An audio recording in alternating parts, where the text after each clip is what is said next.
Our ancestors left clues in stone and in myth that point to a world before the flood. Imagine civilizations flourishing before the Great Flood, raising monuments that defy our modern understanding of ancient technology. What if the builders of these wonders were not the humans we know? This account invites you to rethink what you thought you knew about the early history of humanity. Before continuing, I invite you to support our community. Subscribe to The Secret Bible and hype this video so that more people join the search for answers. With your help, we will be able to continue exploring mysteries and sharing theories that challenge the traditional view of the past. Chapter 1. Opening the floodgates of mystery. At the start of our journey, we are confronted with the central question that guides us. Could advanced civilizations have existed before the Great Flood?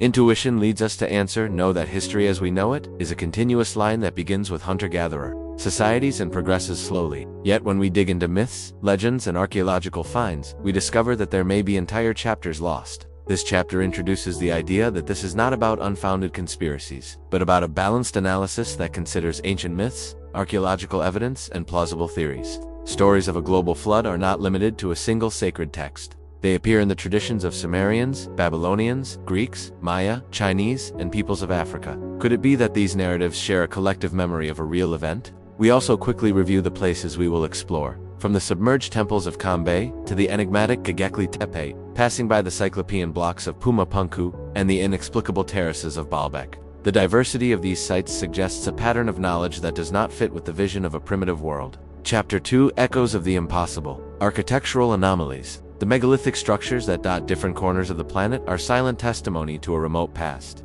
In this chapter, we describe in detail some of these places and marvel at their scale and precision. In Bolivia, near Lake Titicaca, stands Puma Punku. This complex of carved stones shows sandstone and andesite blocks weighing dozens of tons. The cuts are so exact that they resemble pieces of a giant puzzle. The surfaces are polished and the grooves present perfect right angles, something difficult to achieve even with modern tools. How is this level of precision possible without steel or digital technology? On the other side of the world, in Lebanon, we find the platform of Baalbek, 3 colossal blocks, known as the Trilogy, each weigh more than 800 tons. These monoliths rest on others of impressive size, forming a base that defies all logic if we think in terms of ancient construction methods. An adjacent block, nicknamed the Pregnant Woman's Stone, weighs more than 1,000 tons and remains unmoved. Traveling to Turkey, we arrive at Göbekli Tepe, a complex of circular structures more than 12,000 years old. Its T-shaped pillars are decorated with reliefs of animals and abstract symbols.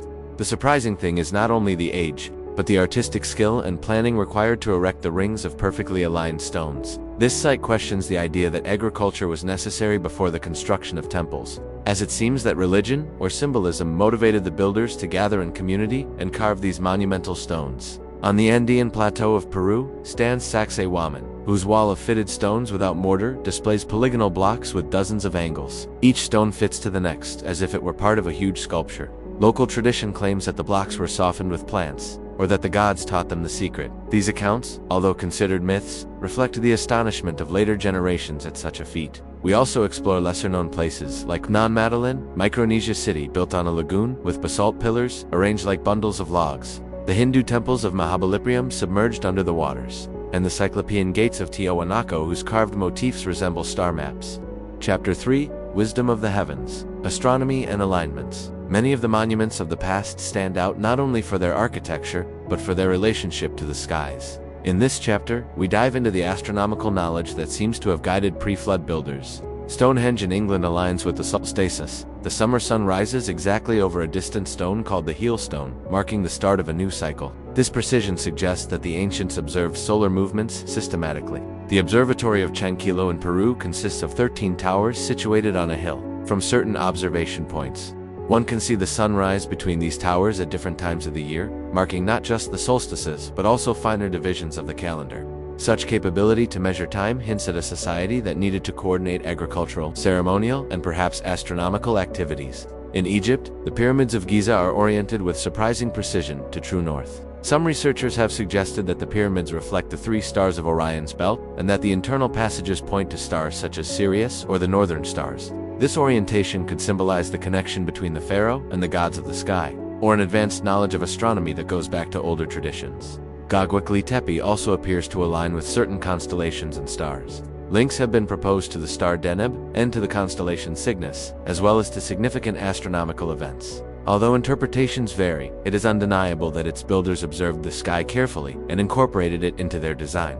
The existence of lines of observation and calendars in such distant places suggests a common concern to understand celestial cycles. This knowledge may have been crucial for agriculture, navigation, and social organization, but it also reveals a spiritual component. While gazing at the heavens, the ancients may have sought to connect with forces beyond their world, reflecting a sophisticated cosmology. Chapter 4. Giants and Legendary Builders. When we explore who might have erected these structures, the answers range from the plausible to the legendary. This chapter addresses tales of gigantic beings and other forgotten races, considered by some as myths and by others as traces of a collective memory. In Hebrew tradition, the Nephilim are described as giants and heroes of old. They are said to have existed before the flood and to have been descendants of the sons of God and the daughters of men. Although this story is interpreted in different ways, for some it is a clue that there were extraordinary beings on earth who might have possessed superior strength and knowledge. In Greek mythology, the Titans and the giants fought against the Olympian gods. These stories, though mythical, reflect the idea of pre-human races with extraordinary powers. The Cyclopean stones used in the walls of Mycenae and Tiryns are attributed in tradition to the Cyclopeus, beings of unmatched strength who could move huge rocks. The Hindu epic Mahabharata recounts battles between powerful beings and mentions Vimana's flying vehicles that roamed the sky. Although most interpret this as mythology, some wonder if it could allude to advanced technology from remote times. In South America, legends of Viracocha describe the god who taught people to build and farm. He is portrayed as a tall, bearded being who came after a flood to restore order. Some have linked these stories to possible visits by more advanced peoples or to survivors of a pre-flood civilization. These narratives lead us to consider the possibility that races or peoples with superior capabilities existed. Were they real giants, or were they simply humans with advanced knowledge whom tradition turned into mythical beings? Whatever the answer, these stories fuel curiosity and push us to investigate further. Chapter 5. Legendary Civilizations Beyond Atlantis. Besides the famous Atlantis, human history is full of stories about lost continents and vanished cultures. In this chapter, we examine some of these legends and consider the possibility that more than one advanced civilization disappeared underwater or Earth. Mu and Lemuria are names that have appeared in esoteric texts and in theories of the late 19th century. It was said that these civilizations extended across the Pacific Ocean or the Indian Ocean and collapsed in a cataclysm. Although there is no conclusive archaeological evidence, some geological findings, such as underwater formations in Yonaguni, Japan, or in the Gulf of Cambay, India, have fueled speculation. Kumarikandam, in Tamil tradition, is a lost continent said to have been located south of India. Ancient texts speak of a land submerged that was once home to an advanced civilization and that disappeared in a flood. Some chronicles and folk songs preserve memories of sunken cities and temples that submerged after a cataclysm. In northwest Africa, legends of Berber kingdoms speak of golden cities hidden in the desert and of peoples that vanished after extreme climatic changes. The remains of huge fortified complexes in Mauritania and Mali, built before the arrival of Arab tribes, may be evidence of advanced kingdoms that faded with the desert. In Southeast Asia, stories of the land of Naga or Patala describe underground realms inhabited by serpentine beings. Although these narratives are clearly mythological, they reflect the idea of worlds hidden beneath the surface. Considering these legendary civilizations, we realize that human imagination tends to fill the gaps of the past with fantastic stories. Yet behind each legend, there may be a core of truth, a reference to a real culture that memory transformed. Chapter 6. Lost Knowledge and Forgotten Technology. One of the great enigmas when contemplating pre-flood monuments is how the builders achieved their feats without modern technology. This chapter explores theories about lost technologies that could have facilitated the construction of these structures. Some researchers suggest that stone may have been softened through chemical processes. Plants with unknown properties could have allowed the ancients to mold rock as if it were clay. This idea, though speculative, is based on oral accounts from Andean peoples that speak of plant substances capable of melting rock. Another hypothesis revolves around vibration and sound. Modern experiments have shown that certain frequencies can make small objects levitate. Could our ancestors have used instruments that generated specific vibrations to reduce the apparent weight of stone blocks? Stories of Tibetan monks using chants and trumpets to move stones feed this possibility. It has also been proposed that the builders knew about magnetism and the Earth's energy fields. Ley lines, invisible energy routes that cross the planet, have been linked to the location of many sacred sites. Perhaps the buildings were placed at points where telluric forces facilitated the lifting of great weights or amplified spiritual energy. Another theory suggests the use of hot air balloons or primitive dirigibles to transport blocks. Some ancient cultures mastered the weaving of fabrics and the use of fire. With the right knowledge, they could have created hot air bags capable of lifting stones, in combination with ramps and scaffolds. While none of these ideas is proven, they serve to show that there are possibilities beyond what we imagine. Technology does not always follow an upward line. Sometimes complex knowledge is lost and remains hidden in myths. Chapter 7. Flood Myths and Global Destruction. The story of a universal flood is one of the most widespread myths. From Mesopotamia to America, very different cultures share stories of a flood that destroyed cities and civilizations. This chapter examines some of these stories and the possible geological events that could have given rise to them. In the Sumerian epic of Gilgamesh, Utnapishtim is warned by a god of the impending flood and builds a great boat to save his family and a group of animals. This account coincides in many respects with the biblical story of Noah. The flood myths of India, such as the story of Manu, also speak of a righteous man saved from the waters by an avatar of Vishnu in the form of a fish. In Chinese tradition, the legend of Yu the Great describes a hero who controls the floods through hydraulic engineering, and some researchers suggest that these floods may have been caused by glaciers melting at the end of the last ice age. The stories of the indigenous peoples of North America tell that an aquatic monster or an angry spirit caused a flood that covered the mountains. In Mesoamerica, Aztec mythology speaks of a sun of water that goes out when a flood finishes off the giants who inhabited the earth. Modern geology tells us that about 12,000 years ago the Younger Dryas occurred, a sudden cooling followed by an abrupt warming. This climatic change could have caused a rise in sea level, flooding vast coastal areas. In addition, the melting of the North American ice sheets may have released large volumes of water suddenly, sweeping away landscapes and settlements. Combining mythical and geological evidence, the possibility emerges that a real event, perhaps triggered by comets or meteorites, caused a global cataclysm. This event would have destroyed civilizations and forced survivors to move to higher places, carrying with them stories that later became myths. Chapter 8. Submerged architecture and lost cities, in addition to structures on land. There are underwater findings that point to the existence of developed settlements before the sea covered them. This chapter examines some of the most intriguing submerged sites. In the Gulf of Cambay, off the coast of India, structures were discovered 40 meters deep that include alignments of stones, possible walls, and remnants of pottery. Preliminary datings indicate an age going back more than 9,000 years. Some archaeologists think they are remains of a city that sank after a rise in sea level. Off the coast of Japan, near the island of Yonaguni, there are stone formations that look like steps, terraces, and platforms. The debate over whether they are natural or artificial continues, but their geometric appearance and the presence of carvings suggest human intervention. If they are the work of ancient builders, they might have been erected at a time when the continental shelf was exposed. In the Mediterranean, the submerged city of Pavlopetri in Greece preserves streets, houses, and urban structures that date from the Bronze Age. This city sank due to tectonic movements and confirms that advanced coastal settlements could be swept away by the sea. The legend of Atlantis is often associated with the island of Santorini, whose volcanic explosion destroyed the Minoan civilization. However, some researchers have sought Atlantis in places as far away as the Azores, the Canary Islands, or the Caribbean, arguing that submerged ruins could correspond to a lost continent. Each finding underwater reminds us that sea levels have changed and that under the waves may lie chapters of human history waiting to be discovered. Chapter 9. Cultural Memory and Universal Myths. One of the most fascinating aspects of pre-flood civilizations is the way their memories may have been preserved in orally transmitted accounts.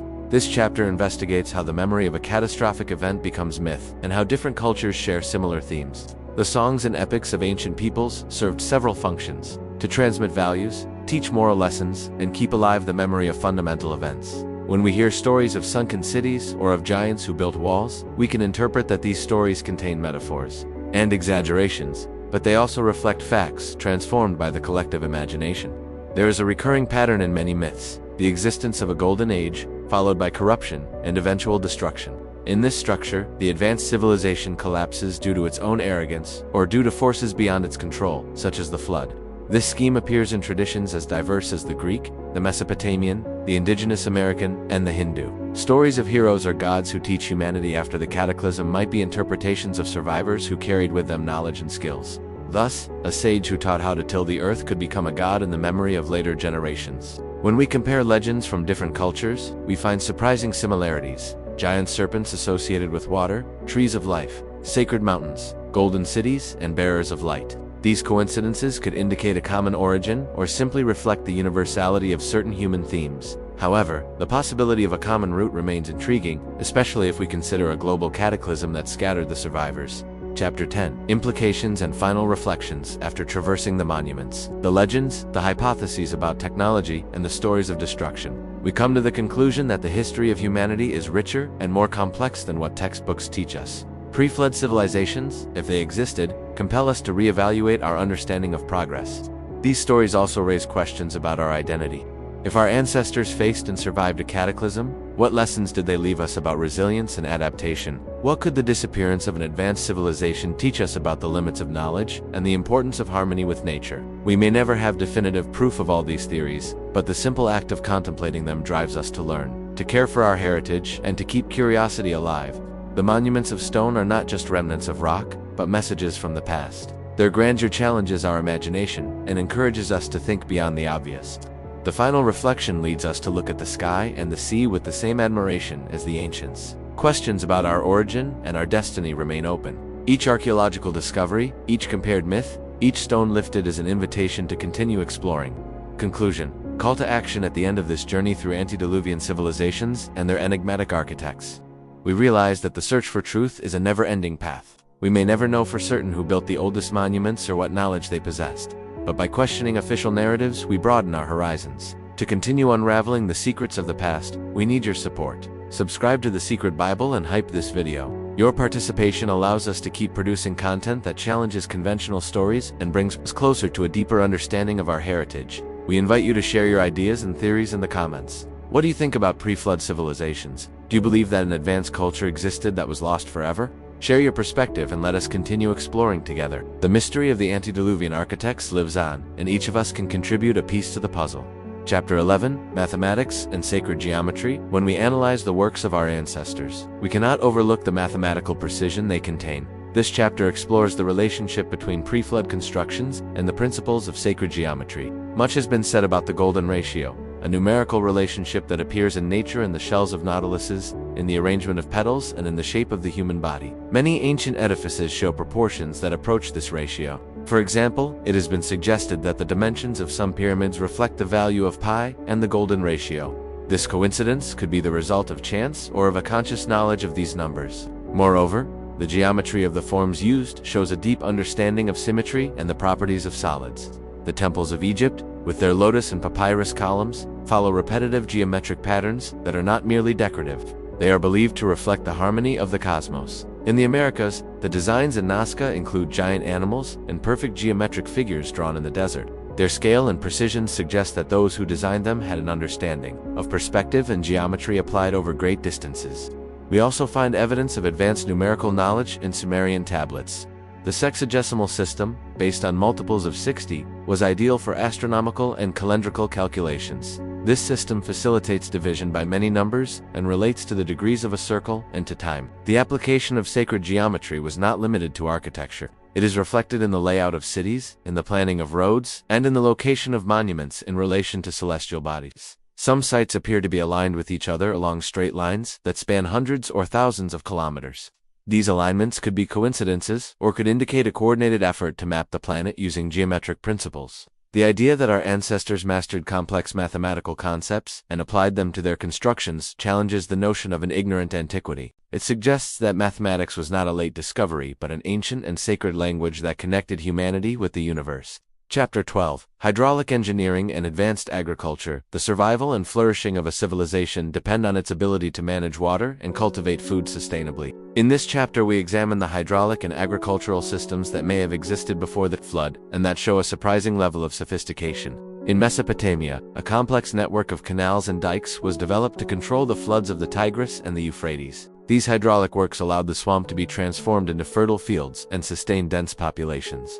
Although this system is attributed to periods after the flood, some researchers suggest that its origins could go back to earlier societies whose techniques were inherited. In the Andes, farmers built stepped terraces on the hillsides. These terraces not only expanded arable land but also conserved moisture and reduced erosion. To irrigate them, aqueducts and channels were created that transported water from distant sources. The use of Andines suggests a deep knowledge of hydrology and agronomy. Another fascinating example is found on the Yucatan Peninsula, where the Maya built artificial cenotes and chulchins, underground cisterns, to store water. In a limestone terrain with no surface rivers, they devised systems to collect rainwater and filter it. These solutions imply careful observation of the environment and engineering adapted to the climate. In Egypt, in addition to irrigation systems, Nilometers were used to measure the flooding of the Nile and calculate taxes. The regularity of the floods became a natural clock that structured agricultural life. Some theories suggest that before the flood, there existed an even more elaborate system that was destroyed by the catastrophe. In coastal areas, remains of saltworks, fish ponds, and floating gardens have been found that demonstrate an advanced management of aquatic ecosystems. The chinampas of Mexico artificial islands created in lakes produced large quantities of food and may have been preceded by similar techniques in older times. These examples show that human ingenuity for manipulating water and cultivating the land is ancient and may have reached notable levels before the Great Flood. The disappearance of these works may have been due to dramatic climatic changes, leaving behind only vestiges and legends. Chapter 13, Cosmogony and Vision of the Cosmos. Ancient civilizations not only built monuments, they also forged complex cosmogonies to explain the origin of the universe and their place within it. This chapter explores how narratives about creation and the structure of the cosmos could contain clues about pre-flood wisdom. In many cultures, the world is supported by a sacred mountain, a tree of life, or a central pillar that connects heaven and earth. The idea of the axis mundi appears in myths from Mesopotamia, America, Africa, and Asia. This axis is not just a symbol. It could represent the understanding of polarity and of the forces that maintain the planet's balance. Cosmic serpents, like the arched serpent depicted in Mesoamerican cultures and the rainbow serpent in Australia, appear as personifications of primordial energy. In some traditions, a serpent or dragon is defeated by a god and its body is transformed into the earth. This narrative resonates with the idea that the original chaos is broken up to give way to order. The duality of heaven and earth is also reflected in the construction of temples. Many sacred enclosures reproduce on a small scale the structure of the universe. For example, Hindu temples represent Mount Meru, the cosmic mountain, while Mesoamerican pyramids are seen as artificial mountains. These buildings are microcosms that allow humans to communicate with the macrocosm. Cosmic visions include cycles of destruction and rebirth. The world is created, corrupted, destroyed, and reborn. This cycle appears in the Hindu ages, in Hesiod's Ages of Man, and in the Aztec suns. The story of the flood fits into this cycle, marking the end of one world and the birth of another. If pre-flood peoples had advanced knowledge, they may have integrated their understanding of astronomical and geological cycles into these narratives. The study of these cosmogonies invites us to consider that our ancestors saw the world as an interconnected whole. The separation between science and myth is a modern division. In the past, precise observations were encoded in stories that transmitted not only data but also spiritual wisdom. Chapter 14. Legacy in later cultures. If an advanced civilization existed before the flood, its legacy may have survived through the cultures that followed. This chapter examines how knowledge and symbols may have been transmitted to later peoples. The Sumerians spoke of Oannes, a being half man and half fish who emerged from the sea to teach them to write, to cultivate, and to build. This account recalls a survivor from a maritime culture who passed on knowledge. In Mesoamerica, Quetzalcoatl and Kukulkan are civilizing gods who came from the sea, brought laws and arts, and then promised to return. The white color and beard attributed to these beings could indicate an origin different from that of the local populations, or it could symbolize wisdom and purity. In Inca mythology, Viracocha is a god who appears after a great flood to restore civilization. He teaches people how to farm, build, and live in harmony. After fulfilling his mission, he goes off to the ocean. These stories share patterns. Beings who arrive from the water after a cataclysm, transmit knowledge, and depart. It is possible that they are reminiscences of survivors of a pre-flood disaster who took their heritage to safe places. The peoples who received that wisdom perpetuated it through rituals, symbols, and structures. Architecture also shows signs of continuity. Some stone carving techniques are repeated in different eras and places. The use of socles in Inca temples may recall pre-Inca methods that in turn could derive from earlier cultures. The idea of building elevated platforms for temples is repeated in Egypt, Mesopotamia, and Mesoamerica, perhaps because the ancestors knew that floods can sweep away everything at ground level. Considering these traditions and techniques, we understand that knowledge is not lost completely. It is transformed and integrated into new cultures. The ancients may have been bearers of a legacy much older than we imagine.